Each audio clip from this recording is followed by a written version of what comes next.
राष्ट्र सर्वप्रथम, राष्ट्र सर्वप्रथम, राष्ट्र सर्वप्रथम, राष्ट्र सर्वप्रथम। राष्ट्र सर्वप्रथम की बात कार्यक्रम में आप सभी राष्ट्रवासियों का हार्दिक स्वागत है।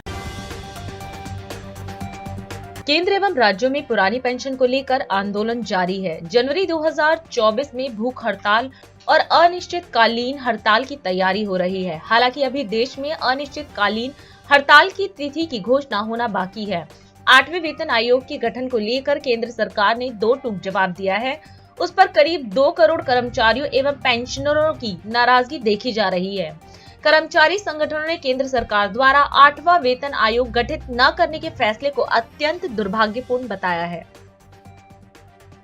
मलेरिया के खिलाफ भारत की ओर से उठाए जा रहे कदम को विश्व स्वास्थ्य संगठन ने भी मंजूरी दे दी है। मलेरिया रोग के खिलाफ लड़ाई में बच्चों के लिए नई वैक्सीन का उपयोग किया जा सकेगा, जिसकी मंजूरी विश्व स्वास्थ्य संगठन ने दी है। ये मलेरिया के इलाज में उपयोग होने वाला दूसरा टीका है।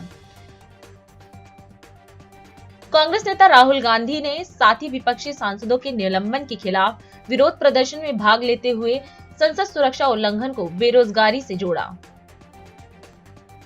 इंडिया गठबंधन ने सांसदों के निलंबन के खिलाफ राष्ट्रव्यापी विरोध प्रदर्शन किया। इसके साथ ही कहा, संयुक्त संदेश भेजने की जरूरत, लोकतंत्र खतरे में है। देश भर में कोरोना वायरस संक्रमण को लेकर दहशत फिर फैलने लगी है। बीते 5 सप्ताह से देश भर में कोरोना वायरस से संक्रमित मरीजों की संख्या में इजाफा देखने को मिल रहा है।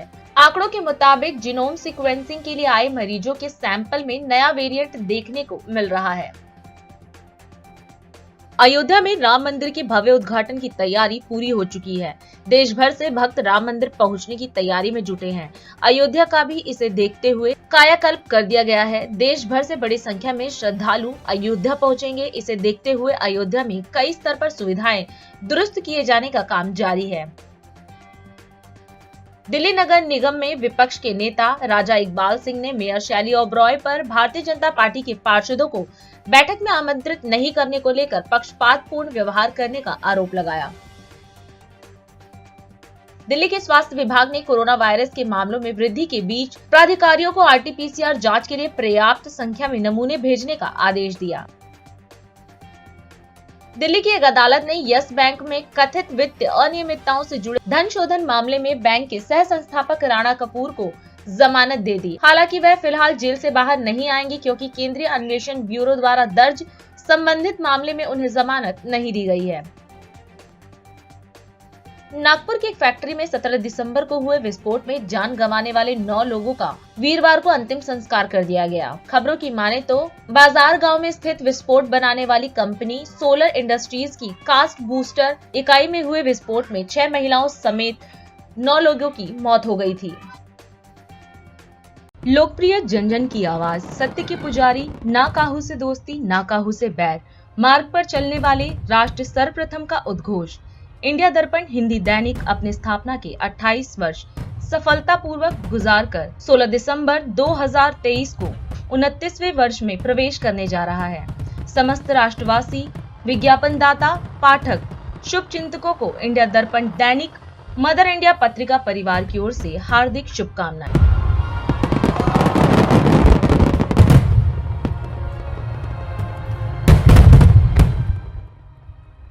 हरियाणा में अंतर्राष्ट्रीय गीता महोत्सव का आयोजन किया गया। इस अवसर पर केंद्रीय गृह मंत्री अमित शाह और मुख्यमंत्री मनोहर लाल खट्टर भी मौजूद रहे।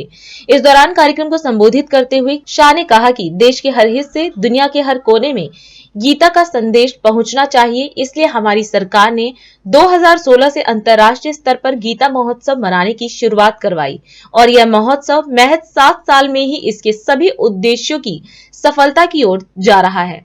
मित्रों, आज हम कुरुक्षेत्र की पवित्र भूमि पर बैठे हुए 5000 साल से ज्यादा समय पहले यहाँ स्वयं भगवान श्री कृष्ण ने अपने श्रीमुख से गीता का उपदेश अर्जुन को दिया था। और आज देश आजाद होने के बाद 75 साल में ज्ञानानंद जी जैसे अनेक संत महात्माओं ने गीता के उपदेश को और गीता के ज्ञान को पूरे विश्व के बीच में पुनर्स्थापित करने का काम किया है। मैं कई लोगों को मिला हूँ, दुनिया भर के कई विद्वानों को मिला हूँ, सब ये मानते हैं कि व्यक्ति के जीवन की, अगर कोई देश है तो इसके समाज जीवन की और पूरे विश्व की सभी समस्याओं का समाधान गीता के उपदेश में समाहित है।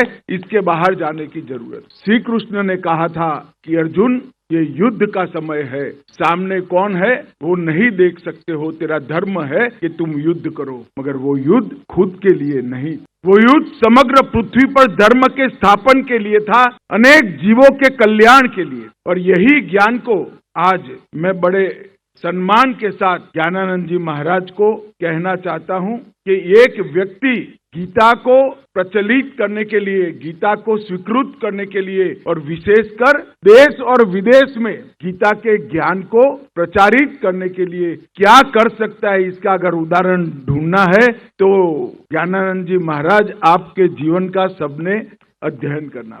मैं कई साल से मिलता हूं, मगर हर कोई भी समस्या के लिए आए हो, अंत में गीता की बात कर इसका समारोह करते हैं। आपने गीता के प्रचार को, प्रसार को, गीता के ज्ञान की स्वीकृति को और कुल मिलाकर इसके माध्यम से सनातन धर्म को बढ़ावा देने के लिए जो किया है, इसके लिए मैं हमेशा कहना चाहूंगा कि एक अच्छी बात को हाथ में पकड़कर कोई अगर पूरा जीवन लगा देता है तो ये बात को संसार की सबसे ऊंची जगह पे पहुंचाना संभव है। ये इसका उदाहरण है। आज 2014 से मोदी जी का नेतृत्व में यहाँ देश में सरकार चल रही है।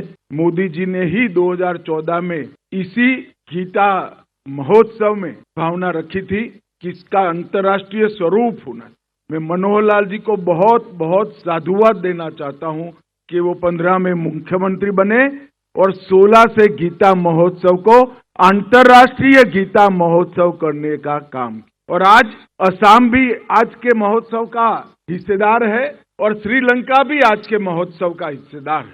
देश के हर हिस्से में गीता का संदेश पहुंचना चाहिए, दुनिया के हर कोने में गीता का संदेश पहुंचे। और इसलिए ये गीता महोत्सव 2016 से अंतर्राष्ट्रीय स्तर पर मनाने की शुरुआत हुई और ये 7 साल के अंदर इसके सभी उद्देश्यों की सफलता के प्रति ये गीता महोत्सव जा रहा है।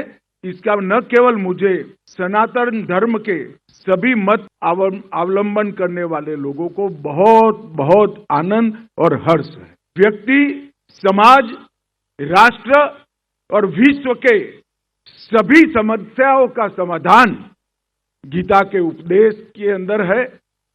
हमारे लिए सौभाग्य की बात है कि ज्ञानानंद जी महाराज के नेतृत्व में पूरा संत वृंद गीता के प्रचार प्रसार में लगा है। आज मैं यहाँ संतों के दर्शन के लिए आया था। गीता महोत्सव की परिकल्पना को मेरी हिस्सेदारी से मैं अपने आप को उसमें सहभागी करने आया था। पूरे संत वृंद के श्री चरणों में प्रणाम कर मेरी बात को समाप्त करता हूँ। वंदे मातरम, भारत माता की जय। छत्तीसगढ़ में आज मुख्यमंत्री विष्णुदेव साय के मंत्रिमंडल का विस्तार हो गया है। छत्तीसगढ़ के राज्यपाल ने गवर्नर हाउस में 9 विधायकों को छत्तीसगढ़ के मंत्री के रूप में शपथ दिलाई है। इस दौरान मुख्यमंत्री विष्णुदेव साय, उप मुख्यमंत्री विजय शर्मा, उप मुख्यमंत्री अरुण साव, विधानसभा अध्यक्ष डॉक्टर रमन सिंह, पूर्व सीएम भूपेश बघेल समेत विधायकगण मौजूद रहे। माननीय राज्यपाल महोदय, मंत्रीगण अपने पद तथा गोपनीयता की शपथ ग्रहण करने के लिए यहाँ उपस्थित हैं। निवेदन है कि कृपया मंत्रीगणों को पद एवं गोपनीयता की शपथ ग्रहण कराएं। मैं बृजमोहन अग्रवाल ईश्वर की शपथ लेता हूँ कि मैं विधि द्वारा स्थापित भारत के संविधान के प्रति सच्ची श्रद्धा और निष्ठा रखूंगा। मैं भारत की प्रभुता और अखंडता अक्षुण्ण रखूंगा। मैं छत्तीसगढ़ राज्य के मंत्री के रूप में अपने कर्तव्यों को श्रद्धा पूर्वक और शुद्ध अंतःकरण से निर्वहन करूंगा तथा मैं भय या पक्षपात, अनुराग या द्वेष के बिना सभी प्रकार के लोगों के प्रति संविधान और विधि के अनुसार न्याय करूंगा। मैं बृजमोहन अग्रवाल ईश्वर की शपथ लेता हूँ कि जो विषय छत्तीसगढ़ राज्य के मंत्री के रूप में मेरे विचार के लिए लाया जाएगा अथवा मुझे ज्ञात होगा उसे किसी व्यक्ति या व्यक्तियों को तब के सिवाय, जबकि ऐसे मंत्री के रूप में अपने कर्तव्यों के सम्यक निर्वहन के लिए ऐसा करना अपेक्षित हो, मैं प्रत्यक्ष अथवा अप्रत्यक्ष रूप से संसूचित या प्रकट नहीं करूंगा। मैं राम विचार नेताम सत्य निष्ठा से प्रतिज्ञान करता हूं कि मैं विधि द्वारा स्थापित भारत के संविधान के प्रति सच्ची श्रद्धा और निष्ठा रखूंगा। मैं भारत की प्रभुता और अखंडता अक्षुण्ण रखूंगा। मैं छत्तीसगढ़ राज्य के मंत्री के रूप में अपने कर्तव्यों का श्रद्धा पूर्वक और शुद्ध अंतःकरण से निर्वहन करूंगा। मैं भय या पक्षपात, अनुराग या द्वेष के बिना सभी प्रकार के लोगों के प्रति संविधान और विधि के अनुसार न्याय करूंगा। मैं दयाल दास बघेल ईश्वर की शपथ लेता हूं कि मैं विधि द्वारा स्थापित भारत के संविधान के प्रति सच्ची श्रद्धा और निष्ठा रखूंगा। मैं भारत की प्रभुता और अखंडता अक्षुण्ण रखूंगा। मैं छत्तीसगढ़ राज्य के मंत्री के रूप में अपने कर्तव्यों का श्रद्धापूर्वक और शुद्ध अंतःकरण से निर्वहन करूंगा तथा मैं भय या पक्षपात, अनुराग या द्वेष के बिना सभी प्रकार के लोगों के प्रति संविधान और विधि के अनुसार न्याय करूंगा। मैं केदार कश्यप ईश्वर की शपथ लेता हूं कि मैं विधि द्वारा स्थापित भारत के संविधान के प्रति सच्ची श्रद्धा और निष्ठा रखूंगा। मैं भारत की प्रभुता और अखंडता अक्षुण्ण रखूंगा। मैं छत्तीसगढ़ राज्य के मंत्री के रूप में अपने कर्तव्यों का श्रद्धापूर्वक और शुद्ध अंतःकरण से निर्वहन करूंगा तथा मैं भय या पक्षपात, अनुराग या द्वेष के बिना सभी प्रकार के लोगों के प्रति संविधान और विधि के अनुसार न्याय करूंगा। मैं लखनलाल देवांगन ईश्वर की शपथ लेता हूं कि विधि के द्वारा स्थापित भारत के संविधान के प्रति सच्ची श्रद्धा और निष्ठा रखूंगा। मैं भारत की प्रभुता और अखंडता अक्षुण्ण रखूंगा। मैं छत्तीसगढ़ राज्य के मंत्री के रूप में अपने कर्तव्यों का श्रद्धापूर्वक और शुद्ध अंतःकरण से निर्वहन करूंगा तथा मैं भय या पक्षपात, अनुराग या द्वेष के बिना सभी प्रकार के लोगों के प्रति संविधान और विधि के अनुसार न्याय करूंगा। मैं श्याम बिहारी जायसवाल ईश्वर की शपथ लेता हूं कि मैं विधि द्वारा स्थापित भारत के संविधान के प्रति सच्ची श्रद्धा और निष्ठा रखूंगा। मैं भारत की प्रभुता और अखंडता अक्षुण्ण रखूंगा। मैं छत्तीसगढ़ राज्य के मंत्री के रूप में अपने कर्तव्यों का श्रद्धापूर्वक और शुद्ध अंतःकरण से निर्वहन करूंगा तथा मैं भय या पक्षपात, अनुराग या द्वेष के बिना सभी प्रकार के लोगों के प्रति संविधान और विधि के अनुसार न्याय करूंगा। मैं ओपी चौधरी ईश्वर की शपथ लेता हूं कि मैं विधि द्वारा स्थापित भारत के संविधान के प्रति सच्ची श्रद्धा और निष्ठा रखूंगा। मैं भारत की प्रभुता और अखंडता अक्षुण्ण रखूंगा। मैं छत्तीसगढ़ राज्य के मंत्री के रूप में अपने कर्तव्यों का श्रद्धापूर्वक और शुद्ध अंतःकरण से निर्वहन करूंगा तथा मैं भय या पक्षपात, अनुराग या द्वेष के बिना सभी प्रकार के लोगों के प्रति संविधान और विधि के अनुसार न्याय करूंगा।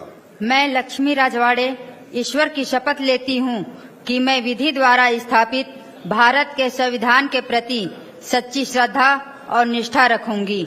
मैं भारत की प्रभुता और अखंडता अक्षुण्ण रखूंगी। मैं छत्तीसगढ़ राज्य के मंत्री के रूप में अपने कर्तव्यों का श्रद्धापूर्वक और शुद्ध अंतःकरण से निर्वहन करूंगी तथा मैं भय या पक्षपात, अनुराग या द्वेष के बिना सभी प्रकार के लोगों के प्रति संविधान और विधि के अनुसार न्याय करूंगी। मैं टंकराम वर्मा ईश्वर की शपथ लेता हूं कि मैं विधि द्वारा स्थापित भारत के संविधान के प्रति सच्ची श्रद्धा और निष्ठा रखूंगा। मैं भारत की प्रभुता और अखंडता अक्षुण्ण रखूंगा। मैं छत्तीसगढ़ राज्य के मंत्री के रूप में अपने कर्तव्यों का श्रद्धापूर्वक और शुद्ध अंतःकरण से निर्वहन करूंगा तथा मैं भय या पक्षपात, अनुराग या द्वेष के बिना सभी प्रकार के लोगों के प्रति संविधान और विधि के अनुसार न्याय करूंगा। मैं टंकराम वर्मा ईश्वर की शपथ लेता हूं कि जो विषय छत्तीसगढ़ राज्य के मंत्री के रूप में मेरे विचार के लिए लाया जाएगा अथवा मुझे ज्ञात होगा, उसे किसी व्यक्ति या व्यक्तियों को तब के सिवाय जबकि ऐसे मंत्री के रूप में अपने कर्तव्यों के सम्यक निर्वहन के लिए ऐसा करना अपेक्षित हो, मैं प्रत्यक्ष अथवा अप्रत्यक्ष रूप से संसूचित या प्रकट नहीं करूंगा। अभी समय है एक ब्रेक का, हम चलते हैं ब्रेक पर, आप कहीं जाए नहीं, छोटा सा break. Powered by Kamal Buildtech Private Limited, fulfilling promises. With our professional team and experience of delivering projects, in past we guarantee you peace of mind and top quality work in an affordable price. लोकप्रिय जन जन की आवाज, सत्य के पुजारी, ना काहू से दोस्ती ना काहू से बैर, मार्ग पर चलने वाले, राष्ट्र सर्वप्रथम का उद्घोष। इंडिया दर्पण हिंदी दैनिक अपनी स्थापना के 28 वर्ष सफलतापूर्वक गुजारकर 16 दिसंबर 2023 को 29वें वर्ष में प्रवेश करने जा रहा है। समस्त राष्ट्रवासी, विज्ञापनदाता, पाठक, शुभ चिंतकों को इंडिया दर्पण दैनिक मदर इंडिया पत्रिका परिवार की ओर से हार्दिक शुभकामनाएं। और अधिक खबरों के लिए आप हमारे YouTube चैनल दैनिक इंडिया दर्पण को अभी सब्सक्राइब करें और नोटिफिकेशन के लिए बेल आइकन को प्रेस करना ना भूलें। राष्ट्र सर्वप्रथम की बात कार्यक्रम में ब्रेक के बाद एक बार फिर आप सभी राष्ट्रवासियों का स्वागत। झारखंड के धनबाद में आपकी योजना आपकी सरकार आपके द्वार के अंतर्गत कार्यक्रम का आयोजन किया गया। इस अवसर पर मुख्यमंत्री हेमंत सोरेन ने कार्यक्रम में प्रतिभाग किया। उन्होंने जनता को संबोधित करते हुए अपील की कि आप सभी अपने गांव, पंचायत, वार्ड में इन शिविरों के जरिए राज्य सरकार की लोक कल्याणकारी योजनाओं का लाभ अवश्य लें। हम अपनी सोच और लक्ष्य के अनुरूप राज्य भर में गाँव, पंचायत और वार्ड में शिविर लगाकर लोगों को योजनाओं से जोड़ने का काम कर रहे हैं। आपकी योजना, आपकी सरकार और आपके द्वार के तीसरे चरण के इस पड़ाव में मुझे लगभग 18-19 जगह जाने का मौका मिला।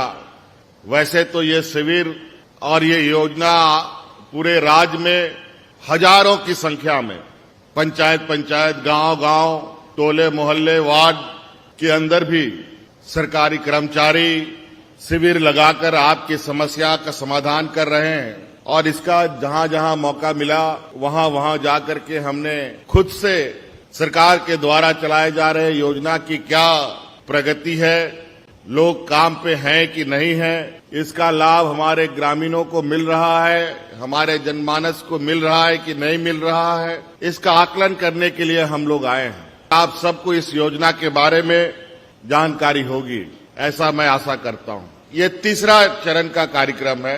पहली बार 2021 में हम लोगों ने गांव, पंचायत शिविर लगाया था। दूसरी बार 2022 में लगाया। तीसरी बार अभी 23 नवंबर से ये शुरू हुआ है और 29 दिसंबर तक ये कार्यक्रम चलेगा। और चूंकि आप सबको ये भी मालूम है कि जब हमने सरकार बनाई थी तो सरकार बनते ही पूरे दुनिया में कोविड जैसी महामारी आ गई। लेकिन जैसे ही कोरोना का बादल छटा, सरकार आपके दरवाजे खटखटा रही थी। और हमने पहले भी, सरकार बनने से पहले जब हम चुनाव प्रचार प्रसार में थे, उस समय भी हमने ये कहा था कि यह सरकार झारखंडियों की सरकार है। ये सरकार दिल्ली से नहीं चलेगा, ये सरकार रांची के हेडक्वार्टर से नहीं चलेगा, ये सरकार गांव, देहात, टोले, मोहल्ले से जाके चलेगा। राज्य में कई ऐसे गांव है, कई ऐसे व्यक्ति है, महिला है, बुजुर्ग है, पुरुष है, जिन्होंने ब्लॉक कार्यालय नहीं देखा है।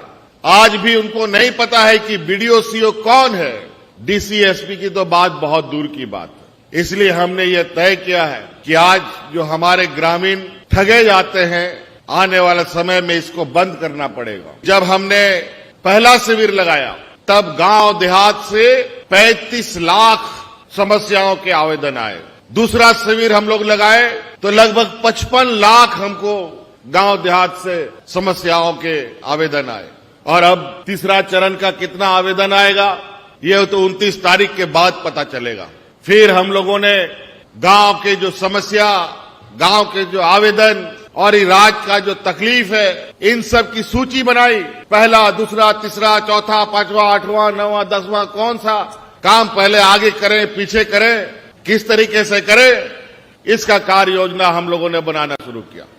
और आज जहां हम ये धनबाद जिले में ये कार्यक्रम कर रहे हैं, और आपको जानकर गौरव होगा कि धनबाद एक वीर भूमि है, कोयलांचल के रूप में जरूर यहां पर ये जिला चर्चा में रहता है, लेकिन विनोद बिहारी महतो, आदरणीय दिसोम गुरु शिबू सोरेन जी, अनेक ऐसे लोग इस जिले में राज्य के लोगों के लिए यहाँ के हक अधिकार की लड़ाई लड़ते लड़ते एक लंबा जीवन दे दिया, बचपन, जवानी, बुढ़ापा दिया, राज्य अलग करने की एक लंबी लड़ाई लड़ी। और इस सोच के साथ इस राज्य के जो ग्रामीण परिवेश हमारा राज्य का सबसे अधिक है, इस राज्य का 80% लोग गांव देहात में रहता है, और हमारा ये मानना है कि ये राज्य तभी मजबूत होगा जब हमारा गांव मजबूत होगा। तो इसीलिए एक एक करके हम लोगों ने निर्णय लेना शुरू किया, और आज झारखंड देश का पहला ऐसा राज्य बना जहां इस राज्य के गरीब बुजुर्गों को, विधवा महिलाओं को, विकलांगों के लिए सर्वजन पेंशन की योजना लाई। आज ऐसा योजना जो आज 60 साल का कोई भी बुजुर्ग डिबरी टॉर्च लगा करके भी गांव देहात में खोजिएगा तो बिना पेंशन का नहीं मिलेगा। और निश्चित रूप से मुझे आशा नहीं, पूरा भरोसा है कि झारखंड की आत्मा गांव में बसता है। कि आप लोग आगे बढ़िए, और आगे बढ़ने का जो आपको आवश्यकता है वो रास्ता, वो दरवाजा ये सरकार खोलेगी, हम आपके लिए दरवाजा खोलेंगे। टनकपुर चंपावत में द्वितीय पुस्तक मेला 2023 का शुभारंभ कार्यक्रम आयोजित किया गया, जिसमें उत्तराखंड के मुख्यमंत्री पुष्कर सिंह धामी ने प्रतिभाग किया।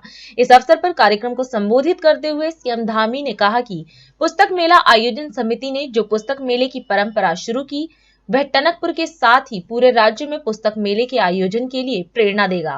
इस तरह के आयोजन से स्थानीय भाषा में लिखने वाले लेखकों को भी एक खास स्थान प्राप्त होगा। उन्हें अपनी प्रतिभा को लोगों को दिखाने का अवसर भी मिलेगा।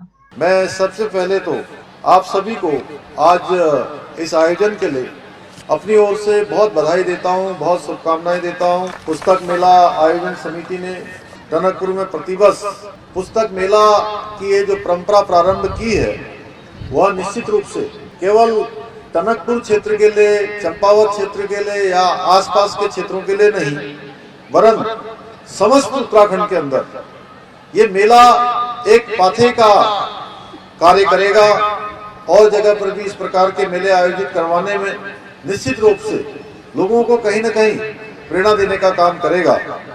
इस पुस्तक मेले से, इस प्रकार के जो मेले होते हैं, उनसे जहां एक और उत्तराखंड में ज्ञान की परंपरा हमारी आगे बढ़ेगी, ज्ञान की परंपरा का विकास होगा, वहीं दूसरी ओर जो हमारे साहित्यकार हैं, लेखक हैं, हमारे स्थानीय भाषा में लिखने वाले, हमारे साहित्य के क्षेत्र में काम करने वाले हैं, उन सभी को भी एक स्थान प्राप्त होगा, एक मंच प्राप्त होगा, और कहीं न कहीं जो उनकी प्रतिभा है उसका प्रतिभा का प्रदर्शन का भी अवसर मिलेगा। इस पुस्तक मेले की थीम है, मैं देख रहा था, नशा छोड़ें पुस्तक चुने।